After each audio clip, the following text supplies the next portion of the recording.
Di antara yang diyakini madhab Malikiyah, ini saya baca saja teksnya. Jadi ada riwayat namanya, kalau Said Muhammad bahasakan itu Ataqah Somadiyah. Kalau di Indonesia kadang orang bilang Al-Ataqah Al-Kubro, yaitu dengan membaca surat Ikhlas. Di sini jumlahnya hanya 100 kali, Qila 1000 kali. Tadi berapa semua? 700 juta, ini sudah susuk banyak ini. Di sini hanya 40, riwayat lagi 100, 1000. Terus sampai tadi berapa? 800 juta. Wah, ini sudah susuk ini. Itu anak cucu sampean pasti masuk surga itu kalau gitu. Ini saya baca, ini kitabnya Said Muhammad ini. Suratul Ikhlasi wal Itqu minan nar.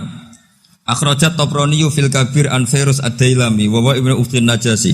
Waqad khadaman Nabiyya sallallahu alaihi wasallam. Orang ini jadi khadimnya Nabi. Qala Rasulullah sallallahu alaihi wasallam, "Man qara'a qul huwallahu ahad mi'ata marratin fi shalat ghairiha katabahu lahu bara'atan minan nar." Ini hanya berapa ini? Mi'ata marrah. Berarti kalau satu orang itu cukup 100. Tadi sudah untuk 7 turunan tadi untuk orang berapa? Ya, untuk 7 turunan cukup. Cukup. Untuk 7 turunan. Nah, sudah susuk ini, sudah susuk ini.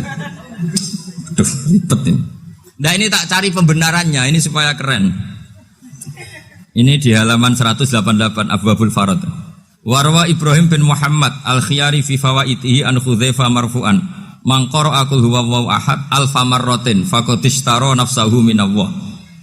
Berarti 100, ada riwayat lagi 1000. Nanti tak carikan lagi yang berapa? 1 miliar mungkin. Jangan banyak-banyak. Nah, ini saya baca ya. Wa hadzal adatu huwa al-ma'rufu bi ataqatis somadiyah. Wa qad nassa jama'atun mutaakhiril malikiyah ala istihbabi ataqatis somadiyah. Wa haddu ala qiraatiha wa istimaliha. Minhum Asy-Syaikh Abdussalam Al-Asmar sak terus ini. Jadi kullu haula'i istahabbu ataqatas somadiyah ma'atirafi ba'dihim kal misnawi bisiddati fi hadisiha. I'timadan ala anna hadza minal fadha'il allati yutasahalu fiha. Faman sa'a yasta'milaha raja'a khusula ma fiha fala ba'sa bidzalik ala syarti alla ya'taqida subuta dzalika anin nabi sallallahu alaihi wasallam hatta la yaqa fil kitsbi alaihi.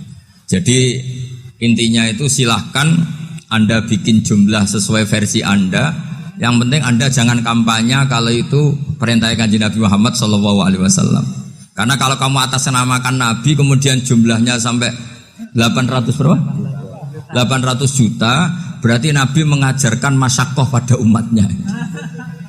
Jadi cukup yang riwayat itu di sini hanya 100 sama 1000. Jadi kalau jumlah tadi untuk 7 apa? Turunan. Jadi kamu harus ditutup dengan doa, ya Allah, semua itu bukan untuk saya tapi untuk 7 turunan. Tolong catat ya Allah. Karena itu. Jadi artinya gini loh ya, orang Indonesia yang sering mempraktekkan ataqah somadiyah itu bukan tanpa dalil. Ternyata dalam mazhab Maliki, saya masih ingat ketika mbah saya kandung, bapaknya bapak, asmane Mbah Nur Syam, itu wasiatnya minta dibacakan 4.000. Yang baca pas itu ya bapak sama anak-anaknya. Dan kemudian alhamdulillah zaman akhir itu mulai agak ngawur. Kalau ada acara itu wong liya kon maca anake mlebu metu gak melok maca. Itu keliru, saya jamin itu keliru. Saya sering kalau mimpin di rumah, kalau yasinan di tonggo-tonggo kok anake gak maca saya keluar. Bapakmu wong liya kon maca kata saya gitu. Jadi itu menurut saya itu yang jelas, saya sampai ngisi begini. Yang ada riwayatnya itu idza mata ibnu adam min qata amaluhu illa min salasin shadaqatin jariyah au ilmin yuntafa'u bi aw waladin sholihin yatullah. Itu tidak ada di hadis au kiyayin sholihin yatullah kata. Yang ada itu awaladin apa? Sholihin. Jadi anaknya harus ikut, kalau tidak ada usaha kata. Akhirnya anaknya dawuh nggih Gus nggih. Akhirnya tak kei jagung paling akeh, kula mendet sithik. Wong aku ora anake kok. Kadang-kadang enggak, orang lain baca buahnya anaknya mau mlebu metu mau enggak no tamu mbek rokokan. Itu harus ditobatkan itu. Keliru itu. Karena nasnya bukan auqiyayin sholihin tapi awaladin sholihin. Ini bukan provokator, ini memang ya seperti itu. Nah terus tentang tadi la ilaha illallah yang didawuhkan Gus Azaim, la ilaha illallah itu penting sekali. Cuma saya mohon itu dielmoni lah. Jadi dulu kalimat ini menjadi spesial karena dielmoni, karena dimulai dari fa'lam annahu la ilaha illallah. Terusannya ayat tuh wastaghfir li dzambika walil mu'minina wal mu'minat. Saya ulang lagi ya. Terusannya ayat tuh wastaghfir li dzambika walil mu'minina wal mu'minat. Makanya menurut mazhab Sadili, kamu disuruh baca la ilaha illallah dulu, jangan istighfar dulu. Saya ulang lagi ya.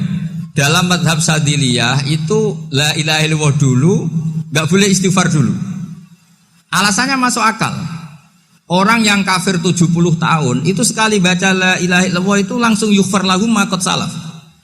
Sehingga la ilaha illallah sendiri sudah punya kekuatan supaya dosa kita diampuni. Qul lil ladzina kafaru iyantahu yughfar lahum ma qad salaf. Cara menghentikan kekafiran gimana? Dia melafadzkan la ilaha illallah. Ini kalimat yang begitu saktinya sampai orang yang kafir puluhan tahun itu dosanya semuanya terhapus hanya karena melafadzkan la ilaha illallah. Nah, makanya kata Abdul Hasan Asadili, wastaghfir li dzambika ay bihadil kalimah. Seseorang sah diistighfar itu kalau melafadzkan la ilaha illallah. Misalnya ada orang kafir mati kafir, sah enggak anak cucunya mengistighfari dia? Enggak sah karena belum melafadzkan la ilaha illallah. Makanya kata Abdul Hasan Asadili, wastaghfir li dzambika ay bihadil kalimah. Sehingga lafadz ini spesial betul. Tapi kadang-kadang beberapa mursyid cara berpikir lain. Ini kalimah thayyibah harus dibaca orang suci, sehingga mendahulukan apa? Istighfar. Untuk supaya pas ngelafatkan kalimah thayyibah sudah dalam keadaan apa? Suci. Itu juga masuk akal.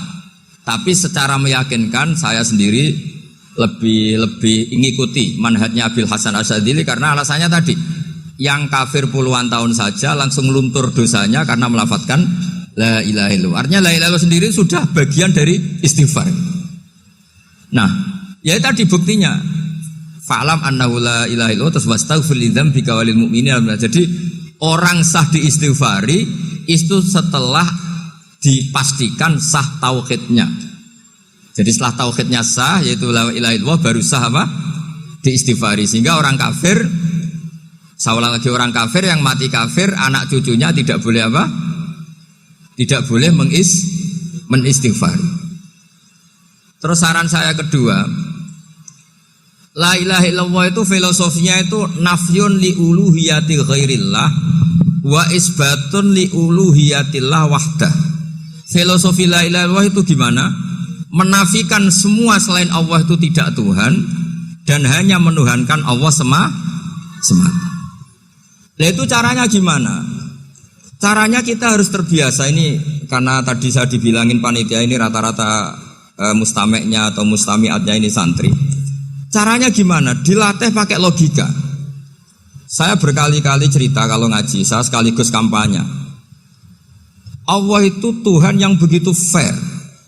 Untuk menjadi Tuhan Allah mempersilahkan, ada kualifikasi Tuhan. Jadi boleh dikompetisikan, itu boleh kata Allah. Gak apa-apa kamu ngaku Tuhan gitu kata Allah. Tapi nak ngaku pangeran itu paling gak ya direputasi lah. Ada verifikasinya lah. Dimulai dari apa? Ya kalau jadi Tuhan itu setidaknya bikin langit bumi lah. Aturannya gitu. Jadi kalau daftar bupati ya daftarlah ke KPU. Masa tahu-tahu jadi apa? Tuhan kemudian tidak punya prestasi bikin langit bumi. Sehingga Allah itu cara ngendikan itu ya fair. Qul ara'aitum ma tad'una min dunillah aruni madza khalaqu minal ardi am lahum syirkun fis samawati. Coba yang kamu tuhankan selain saya, prestasinya apa kan? Ketika saya bikin bumi itu apa ikut bikin? Terus am lahum syirkun fis samawati. Kalau bikin langit, kalau enggak bisa ya urun lah gitu. Urun semen apa urun bego, pokoknya urun lah gitu. Urun ora, gawe bumi ora, ngerti-ngerti ngaku dadi pangeran. Kul hatu burhanakum. Jadi ya kan ya lucu kan, misalnya syarat kiai di Salafiyah kan keluarga Kiai As'ad, cucunya ngaji ngalim. Orang keluarga Kiai As'ad terus muni, aku kiai utama di Salafiyah. Oh mesti dipenjara ya. Lah yo gak gawe langit bumi, gak ada prestasi terus ngaku sebagai apa?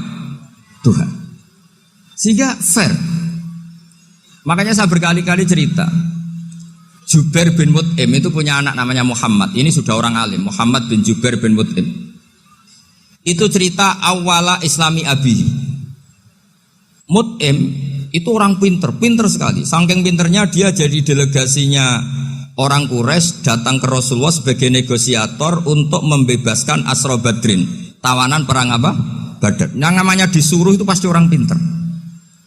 Tapi apa yang terjadi? Nginep di masjid karena zaman itu gak ada hotel, nanti jadi geger. Orang musyrik nginep di masjid hukumnya gimana? Bahsul masail tok. Zaman itu mau tidak mau. Kalau sekarang kan ada hotel, kiai juga punya wisma. Apa yang terjadi? Orang ini cerdas sekali. Dan delalah Nabi pas sholat maghrib itu baca wattur wa kitabim mastur sampai am khalaqus samawati wal ard. Ya kalau kamu jadi Tuhan ya setidaknya menciptakan langit bumi lah.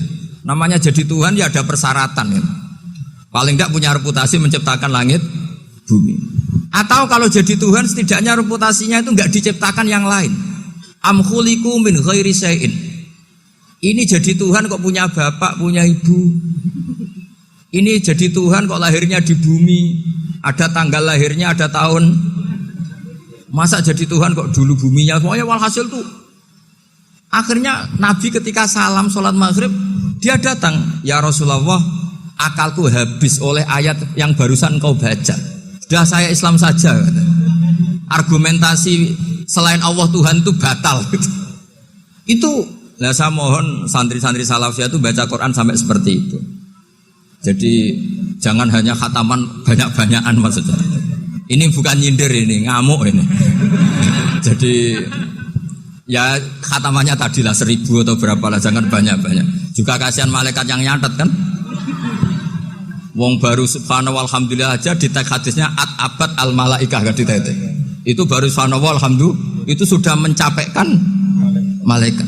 Makanya saya wiridan tuh arang-arang kasihan malaikat karena nanti jadi itu ya ada madhabnya itu. Jadi kalau Gus Azaim sholat lama tak saingi sholat cepet tuh sama-sama ada madhabnya. Yang cepet kayak saya tadi, setan pas tata-tata mau goda pas rukuk saya sudah itidal, mau goda itidal saya sudah sujud, pusing dia. Tapi jangan tiru, ini madhab yang agak-agak khusus lah, sudah cara orang Madura agak khilaf khusus. Khilaf ya, khilaf ini agak khilaf ini sudah. Tapi saya ingin lah, sampean kalau ngaji Quran itu dilatih berlogika. Jadi Allah itu fair. Gak apa-apa kalian ngaku Tuhan tuh gak apa-apa, tapi tunjukkan prestasi kamu apa. Aruni madza khalaqu minal ardi am lahum syirkun fis samawati. Am khalaqus samawati wal ard. Diulang lagi, am khuliqu min ghairi syai'in. Setidaknya kalau jadi Tuhan itu ya gak butuh yang lain lah. Masa jadi Tuhan kok wujudnya saja butuh orang lain, butuh bumi, eksistensinya butuh makan, butuh minum. Makanya Allah cara meniadakan uluhiyah selainnya itu Allah tuh redaksinya tuh mengena sekali. Yaitu tadi dengan cara-cara seperti itu. Sebagian ayat disebutkan ma asyattuhum khalqas samawati wal ardi wala khalqa anfusihim. Wong Tuhan kok gak punya reputasi bikin langit, bikin bumi, bahkan untuk menciptakan dirinya aja gak bisa. Ya sudahlah, kamu gak usah ngaku Tuhan, gak level kata Allah gitu. Akhirnya terus ditemukan Tuhan yang sejati, yaitu wal awwalu wal akhiru wal zahiru wal batin. Nah itu yang Mut'im ini tadi termasuk orang yang sangat cerdas sekali. Padahal itu bacanya bukan pas basul masail, enggak. Nabi pas sholat maghrib. Juga bukan pas ceramah, enggak. Tapi itu didengarkan. Makanya termasuk ini spesial untuk hormat saya kepada Ki As'ad. Makanya saya ini kalau mentasjik santri-santri, ini agak sensitif, tapi sudah saya tidak perlu takut fitnah. Saya termasuk kenapa saya ingin jadi ahli tafsir, tentu yang membentuk itu Mbah Maimun dan bapak saya. Bapak saya itu hafal Quran kayak hafal Fatihah, saking senengnya Quran itu. Mungkin bisa kamu saingi itu. Itu adalah orang kafir itu bisa paham Quran. Itu sangat menyinggung saya. Orang kafir itu bisa paham Quran. Ketika Umar Islam itu karena mendengar apa coba? Mendengar apa? Quran. Dan itu masih kafir apa sudah Islam? Masih kafir karena kalimat-kalimat yang di Quran itu begitu jelas wal kitabil mubin sehingga didengarkan orang kafir pun tuh ngefek. Makanya ketika Umar datang ke saudari putrinya kemudian dengar Toha ma anzalna alaikal Quran apa? Litasqa itu dia terus iman. Begitu juga Mut'im. Itu ketika dengar Nabi baca surat At-Tur ya langsung iman. Makanya kata Ibnu Jarir At-Tabari, kamu jangan pernah bilang gini, syaratnya paham Quran itu harus alim, harus gini. Lah nanti berarti orang kafir punya alasan di depan Allah, ya Allah, engkau ngandani kami dengan Quran yang nggak bisa difahami kecuali alim dulu. Lah saya alim gimana? Nggak pernah mondok. Mondok gimana? Saya kafir. Jadi artinya gini loh, kata Ibnu Jarir At-Tabari, Allah tidak mungkin mengatakan gini, ifhamil Quran bima la fahmalaka. Quran itu harus kamu fahami. Sementara orang kafir karena lafadznya Quran khusus nggak bisa memahami. Makanya Quran itu dibaca. Itu banyak orang kafir yang menjadi muslim karena mendengar apa? Al-Quran. Padahal kafir. Nah termasuk tadi Muhammad bin Jubair bin Mut'im ini itu menjadi Islam ya karena mendengar Quran. Padahal dia saat itu masih apa? Kafir. Karena tadi logika misalnya nggak paham secara lafadz Arab. Sekarang misalnya nyuwun sewu ada orang ateis. Saya pernah didatangi seorang ateis yang nggak percaya Tuhan. Saya mau Islam Pak Ba, asal Anda bisa menjelaskan Tuhan itu siapa. Coba Quran dibaca secara makna, tidak secara lafadz tapi secara makna. Begini misalnya, ada orang ateis datang ke saya, Pak Ba, saya mau Islam, asal Anda bisa menjelaskan Tuhan itu siapa. Terus saya tanya, ini ngajak goblok-goblokan apa pinter-pinteran kata saya. Terus dia jawab, ngajak pinter-pinteran Pak, saya ini doktor katanya. Maksudnya di akademiknya dia dokter, mungkin jurusan matematika atau apa, tapi di ketuhanannya jeblok. Terus tak tanya, kalau ini ada kertas, kamu suka ada rumusnya apa suka ada? Ya suka ada rumusnya. Kenapa ada kertas? Ya karena ada yang bikin. Nah kira-kira berstatus membikin atau membuat itu sesuatunya maujud apa enggak? Ya pasti maujud lah, pasti ada. Ya sudah, anggap Tuhan itu adalah sebab dari semua yang ada. Masa alam yang seperti ini, langit dan bumi ini maujudat, kemudian kamu katakan kholaqohal adam, bahwa alam raya yang maujud ini diciptakan oleh ketiadaan. Ya juga, berarti Tuhan itu ya. Ya itu yang namanya Tuhan. Lah mulai dulu kiai-kiai ngomong gitu kan saya Islam katanya. Jadi kiai-kiai itu kadang-kadang kalau dakwah pokoknya KBU digawe Tuhan. Beda dengan dakwanya orang-orang mantek. Orang-orang mantek itu kan nggak pernah nyebut Allah. Ini alam hawadis, labuda min muhdis. Meskipun mereka, nah muhdis ini menurut Islam namanya Allah. Tapi sebetulnya kan nggak langsung bilang Allah. Jadi tak kasih tahu, alam raya ini mewujud nggak? Ya mewujud Pak Ba. Bisa nggak sesuatu yang nggak ada menjadi faktor wujudnya yang ada? Ya nggak bisa, namanya nggak ada itu nggak bisa jadi faktor. Nah itu hebatnya ulama-ulama kita ketika mengenalkan Allah itu siapa? Zat yang wajibil wujud. Jadi kita ini kalah pinter ulama-ulama dulu. Ya alhamdulillah kalahnya sama ulama dulu. Kalau kalah sama ulama sekarang isen Pak. Jadi ulama dulu sudah pinter.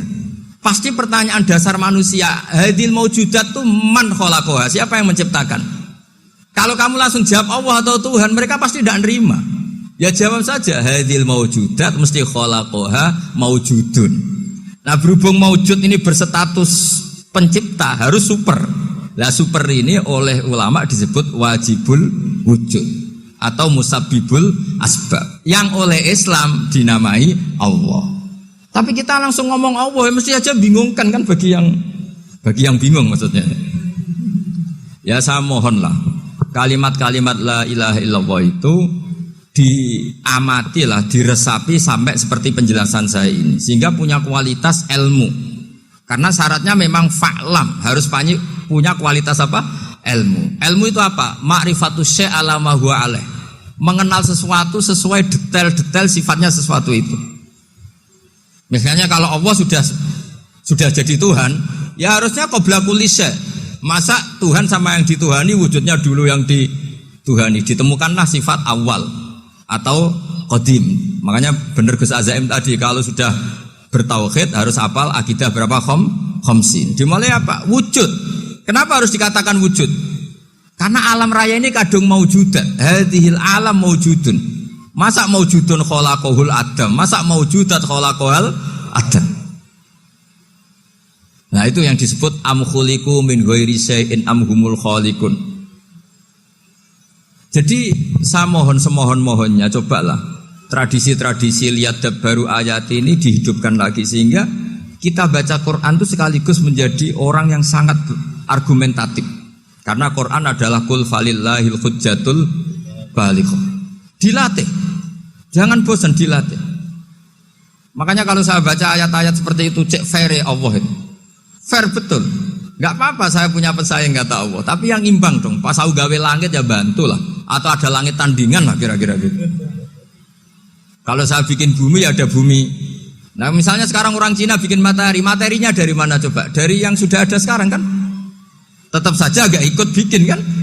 Tapi kalau Allah bikin langit bumi minal adam minal wujud. Kalau mereka paling rekayasa yang sudah wujud di otak-atik. Nah harus sampai seperti itu. Sampai kata Gus Azaim kul hatu apa? Burhanakum dan. Jadi ini cara-cara kita untuk menguatkan iman. Aruni madza khalaqu minal ardi am lahum syirkun fis samawati. Terus kata Allah, itu nih bi kitabim min qabli hadza au atharatin min ilmin. Kalau kamu enggak setuju teori ini kata Allah, cari kitab suci versi Anda. Aturan jadi Tuhan itu apa coba? Ya tetap saja semua kitab suci akan mengatakan di mana-mana Tuhan itu pencipta langit dan bumi. Jangan yang lahir di bumi jadi Tuhan. Jangan Lata Uzza jadi Tuhan. Jangan karena sakti jadi Tuhan. Nah ini di sini pentingnya ilmu balaghah, ilmu mantek yang alhamdulillah di pondok-pondok kita masih diajari. Makanya kata mantek sebetulnya ilmu akal hanya menemukan hadil maujudat khalaqaha maujudun. Nah yang maujud ini siapa? Ya wajibul wujud. Nah kemudian Islam menamai ini Allah Subhanahu wa ta'ala. Makanya ulama dulu itu kalau ngendikan Allah itu siapa? Zat sing wajibul wujud. Itu filosofinya luar biasa. Karena dengan seperti ini bisa menafikan teori ateisme bahwa alam raya ini diciptakan oleh ketiadaan. Makanya saya bilang tadi ngajak goblok-goblokan apa pinter-pinteran gitu. Lah nek ngajak goblok-goblokan yang ini hadhil maujudat khalaqahal adam. Terus kita goblok bareng. Loh iya kan barang maujud diciptakan yang tidak maujud. Wong ora wujud kok mempengaruhi sing wujud. Ya monggo nak goblok bareng kata saya. Akhirnya, gak Gus, saya ini dokter masa kamu ajak goblok? Ya sudah pinter saja kata saya. Alhamdulillah karena debat kecil ini dia menjadi nyaman lagi dengan apa? Islam. Memang saya tentu gak bisa disalahkan doktoralnya karena di ilmu yang selain apa? Teologi gitu. Tapi kan polanya dia pasti pinter. Makanya ini sekaligus mengingatkan anak-anak lah. Kecakapan menjelaskan itu harus dilatih karena di antara kelebihannya Quran itu wal kitabil apa? Mubin, yaitu kitab yang punya kemampuan menjelaskan. Ini yang terakhir saya beri contoh. Terakhir ini penjelasan Quran. Dulu orang kafir itu cara berpikir itu begini, Muhammad, urusan kita ini banyak, problem kita banyak. Masa iya urusan yang banyak ini cukup dengan satu Tuhan? Kalau problem banyak ya Tuhannya harus banyak. Ada Tuhan pohon, Tuhan hujan. Ya kayak Cina itu ada Dewi Kuan Im keberuntungan, ada yang sial, yang pokoknya diurus yang banyak lah. Maka mereka bilang aja'alal alihata ilaha wahida inna hadza la syai'un ujab. Ini aneh urusan banyak kok Tuhannya satu ini aneh lah. Tapi Nabi secara sabar dan yang diomongnya orang kafir. Tidak anak Mahatali, orang kafir. Jadi nanti kalau anak Mahatali gak paham Quran kebangetan orang kafir saja paham. Akhirnya Nabi secara santai, secara rileks memberi penjelasan gini. Kalau Anda menjadi buruh, kalau orang Arab dulu bilang abdan. Kamu suka enggak punya majikan banyak, perintahnya beda-beda, semuanya memaksa kamu untuk nurut. Sama punya majikan satu yang baik. Ya enggak suka lah Muhammad kalau majikan saya banyak, semuanya berhak merintah saya enggak enak. Majikannya satu saja. Terus kata Nabi, Tuhanmu itu majikan kamu. Kalau Tuhannya banyak, kamu bingung. Nanti perintahnya banyak. Akhirnya mereka paham. Dan itu segampang itu Allah memberi penjelasan. Daraba wa masalah rojulan fihi syuraka umutasakisuna wa rojulan salamal lirojul. Hal yastawiyani masalah alhamdulillah. Langsung diberi analogi. Kalau kamu jadi buruh, punya majikan banyak yang perintahnya beda-beda. Kemudian jadi buruh yang majikannya satu, kamu milih mana? Ya milih satu Muhammad. Ya sudah. Kalau Tuhannya banyak, perintahnya banyak, kamu juga bingung. Langsung menjadi faham. Nah, ketika ada orang tidak ikhlas, Nabi cara memberi penjelasan juga gampang. Misalnya saya dikasih uang Gus Azaim 1 juta. Ya. Kemudian matur nuwun saya sama Pak Afif. Aneh enggak? Saya ini orang aneh enggak? Orang aneh enggak? Itu Nabi kalau mencontohkan orang tidak ikhlas gitu. Kata Rasulullah, orang tidak ikhlas itu sebagaimana orang beli budak. Min kholisi malih. Budak itu dibeli dari uangnya sendiri. Kemudian fa'amila hadal abdu, budak ini kemudian bekerja dan a'tohullatahu. Hasilnya dikasihkan sama orang lain. Terus Nabi memberi percontohan. Ayasurrukum ayyakuna abdukum kadzalik. Apa kamu suka kalau budak kamu seperti itu? Dulu orang-orang dulu kan beli budak untuk disuruh bekerja, terus disuruh setor apa? Hasilnya. Jadi budaknya kamu yang beli, yang biayai. Kalau sekarang mungkin gak ada budak, gini lah. Saya nyuruh Zaid, tak kasih mobil, tak kasih bensin, tak kasih uang jalan supaya narik angkot. Hasilnya disuruh ngasihkan saya. Ternyata dikasihkan orang lain dan matur nuwun sama orang. Kamu suka punya budak seperti itu? Ya tidak suka ya Rasulullah. Ya ibaratnya seperti itu. Bumi yang bikin Allah, nyawa kamu yang bikin Allah, semua fasilitas dari Allah. Kemudian kamu menyembah selain Allah. Segampang itu. Dan Nabi telaten sampai dulu yang mayoritas orang kafir menjadi mayoritas Muslim. Dan semuanya tanpa paksaan. La ikroha fiddin. Karena qad tabayyana rusdu minal ghayy. Nah, cara tabayyana gimana? Yaitu punya kemampuan menjelaskan. Wal kitabil apa?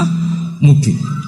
Ini makanya saya mohon lah. Ini saya mohon semohon-mohonnya anak-anak ini kan kader-kadernya Mbah Samsul Arifin, Mbah As'ad, Gus Fawaid, sekarang Gus Azaim, semuanya harus punya kemampuan wal kitabil apa? Mubin. Sehingga di antara sifatnya Nabi itu fatonah, punya kecerdasan. Nabi itu gak pernah debat kalah itu, meskipun sudah terdesak gak pernah kalah. Pernah Nabi itu ngendikan la adwa wala tiarata, tidak ada penyakit menular. Ada orang yang mungkin kurang suka iseng, ada onta yang sudah gudiken dijejerno sama yang waras, ternyata yang waras jadi gudiken. Akhirnya Nabi diundang lah kira-kira gitu. Ya Rasulullah, kata engkau gak ada penyakit menular, tapi ini onta yang gak gudiken tak jejerkan yang gudiken ikut gudiken, berarti kan menular. Nabi santai jawab, faman jarrobal awal, lalu yang pertama gudiken ketularan siapa katanya. Wah kalau ini asli Nabi, ya sudah seperti itu. Jadi ngiranya dia menang karena yang gudikan pertama nulari yang kedua. Ternyata Nabi tanyanya lagi, faman jarrobal awala, yang gudikan yang pertama siapa? Oh ini asli ya maksud saya itu. Jadi Nabi itu gak pernah kalah. Karena Nabi punya apa? Fatona.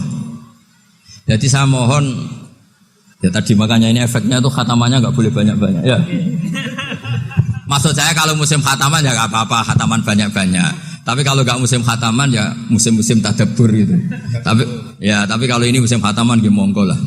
Cuma saya kok kasihan malaikatnya tadi itu. Ya ngoten mawon, minta maaf. Assalamualaikum warahmatullahi wabarakatuh.